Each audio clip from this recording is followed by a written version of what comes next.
শুধুমাত্র এই দোয়াটি একবার পড়েন, আল্লাহ তাআলা আপনার 90 বছরের গুনাহ মাফ করে দেবেন ইনশাআল্লাহ। আপনার 90 বছরের গুনাহ মাফ হয়ে যাবে শুধুমাত্র এই দোয়াটি যদি একবার পড়তে পারেন। আপনার ভাগ্য খুলে যাবে, রিজিকে বরকত আসবে, মনের ন্যাক আশা পূরণ হবে, আল্লাহ আপনার সব দোয়া কবুল করে দিবেন। সুবহানাল্লাহি ওয়া বিহামদি। এত ফজিলত, এই দোয়াটা আপনারা শেয়ার করে দিবেন। এই যুবকেরা, আমল না করেও সওয়াব পাবা। তোমার একটি শেয়ারে, একটা বাটনে প্রেস করে তুমি সওয়াব পেয়ে যাবা। কারণ তুমি আমল না করো, অন্য কেউ যদি তোমার শেয়ারের বদৌলতে আমল করে, সওয়াব তুমি পেয়ে যাবা। নবীজির হাদিস।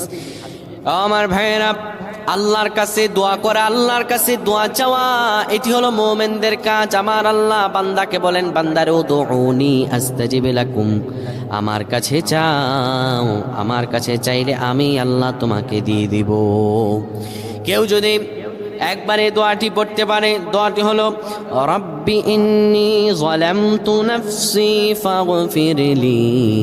কেউ যদি এই দোয়াটা একবার পড়তে পারে, আমার আল্লাহ তাআলা তার 90